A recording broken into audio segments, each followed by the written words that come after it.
Good evening from Bagram Air Base. This outpost is more than 7,000 miles from home, but for over a decade, it's been close to our hearts. Because here, in Afghanistan, more than 500,000 of our sons and daughters have sacrificed to protect our country. Today, I signed a historic agreement between the United States and Afghanistan that defines a new kind of relationship between our countries. A future in which Afghans are responsible for the security of their nation, and we build an equal partnership between two sovereign states. A future in which war ends and a new chapter begins. Tonight, I'd like to speak to you about this transition. But first, let us remember why we came here. It was here, in Afghanistan, where Osama bin Laden established a safe haven for his terrorist organization. It was here in Afghanistan where Al-Qaeda brought new recruits, trained them, and plotted acts of terror. It was here, from within these borders, that Al-Qaeda launched the attacks that killed nearly 3,000 innocent men, women, and children. And so 10 years ago, the United States and our allies went to war to make sure that Al-Qaeda could never again use this country to launch attacks against us. Despite initial success, for a number of reasons, this war has taken longer than most anticipated. In 2002, bin Laden and his lieutenants escaped across the border and established safe haven in Pakistan. America spent nearly 8 years fighting a different war in Iraq. And Al-Qaeda's extremist allies within the Taliban have waged a brutal insurgency. But over the last 3 years, the tide has turned. We broke the Taliban's momentum. We've built strong Afghan security forces. We devastated Al-Qaeda's leadership, taking out over 20 of their top 30 leaders. And 1 year ago, from a base here in Afghanistan, our troops launched the operation that killed Osama bin Laden. The goal that I set, to defeat Al-Qaeda and deny it a chance to rebuild, is now within our reach. Still, there will be difficult days ahead. The enormous sacrifices of our men and women are not over. But tonight I'd like to tell you how we will complete our mission and end the war in Afghanistan. First, we've begun a transition to Afghan responsibility for security. Already nearly half of the Afghan people live in places where Afghan security forces are moving into the lead. This month, at a NATO summit in Chicago, our coalition will set a goal for Afghan forces to be in the lead for combat operations across the country next year. International troops will continue to train, advise, and assist the Afghans and fight alongside them when needed. But we will shift into a support role as Afghans step forward. As we do, our troops will be coming home. Last year, we removed 10,000 U.S. troops from Afghanistan. Another 23,000 will leave by the end of the summer. After that, reductions will continue at a steady pace with more and more of our troops coming home. And as our coalition agreed, by the end of 2014, the Afghans will be fully responsible for the security of their country. Second, we are training Afghan security forces to get the job done. Those forces have surged and will peak at 352,000 this year. The Afghans will sustain that level for 3 years and then reduce the size of their military. And in Chicago, we will endorse a proposal to support a strong and sustainable long-term Afghan force. Third, we're building an enduring partnership. The agreement we signed today sends a clear message to the Afghan people. As you stand up, you will not stand alone. It establishes the basis for our cooperation over the next decade, including shared commitments to combat terrorism and strengthen democratic institutions. It supports Afghan efforts to advance development and dignity for their people. And it includes Afghan commitments to transparency and accountability and to protect the human rights of all Afghans, men and women, boys and girls. Within this framework, we'll work with the Afghans to determine what support they need to accomplish 2 narrow security missions beyond 2014: counterterrorism and continued training. But we will not build permanent bases in this country. nor will we be patrolling its cities and mountains. That will be the job of the Afghan people. Fourth, we're pursuing a negotiated peace. In coordination with the Afghan government, my administration has been in direct discussions with the Taliban.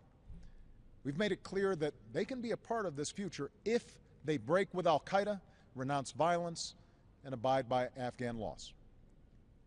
Many members of the Taliban, from foot soldiers to leaders, have indicated an interest in reconciliation. The path to peace is now set before them. Those who refuse to walk it will face strong Afghan security forces backed by the United States and our allies. Fifth, we are building a global consensus to support peace and stability in South Asia. In Chicago, the international community will express support for this plan and for Afghanistan's future. And I have made it clear to its neighbor, Pakistan, that it can and should be an equal partner in this process in a way that respects Pakistan's sovereignty, interests, and democratic institutions. In pursuit of a durable peace, America has no designs beyond an end to al-Qaeda safe havens and respect for Afghan sovereignty. As we move forward, some people will ask why we need a firm timeline. The answer is clear. Our goal is not to build a country in America's image or to eradicate every vestige of the Taliban. These objectives would require many more years, many more dollars, and most importantly, many more American lives. Our goal is to destroy al-Qaeda, and we are on a path to do exactly that. Afghans want to assert their sovereignty and build a lasting peace. That requires a clear timeline to wind down the war. Others will ask, why don't we leave immediately? That answer is also clear. We must give Afghanistan the opportunity to stabilize. Otherwise, our gains could be lost, and al-Qaeda could establish itself once more. And as Commander-in-Chief, I refuse to let that happen. I recognize that many Americans are tired of war. As President, nothing is more wrenching than signing a letter to a family of the fallen. We're looking into the eyes of a child who will grow up without a mother or father. I will not keep Americans in harm's way a single day longer than is absolutely required for our national security. But we must finish the job we started in Afghanistan and end this war responsibly. My fellow Americans, we've traveled through more than a decade under the dark cloud of war. Yet here, in the pre-dawn darkness of Afghanistan, we can see the light of a new day on the horizon. The Iraq War is over. The number of our troops in harm's way has been cut in half, and more will soon be coming home. We have a clear path to fulfill our mission in Afghanistan while delivering justice to al-Qaeda. This future is only within reach because of our men and women in uniform. Time and again, they have answered the call to serve in distant and dangerous places. In an age when so many institutions have come up short, these Americans stood tall. They met their responsibilities to one another and to the flag they serve under. I just met with some of them and told them that as Commander-in-Chief, I could not be prouder. And in their faces, we see what is best in ourselves and our country. Our soldiers, our sailors, our airmen, Marines, Coast Guardsmen, and civilians in Afghanistan have done their duty. Now, we must summon that same sense of common purpose. We must give our veterans and military families the support they deserve and the opportunities they have earned. And we must redouble our efforts to build a nation worthy of their sacrifice. As we emerge from a decade of conflict abroad and economic crisis at home, it's time to renew America.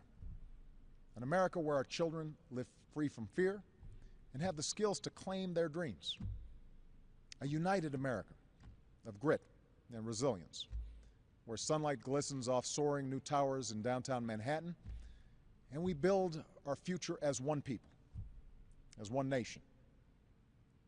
Here in Afghanistan, Americans answered the call to defend their fellow citizens and uphold human dignity. Today we recall the fallen and those who suffered wounds, both seen and unseen. But through dark days we have drawn strength from their example and the ideals that have guided our nation and led the world. A belief that all people are created equal and deserve the freedom to determine their destiny. That is the light that guides us still. This time of war began in Afghanistan, and this is where it will end.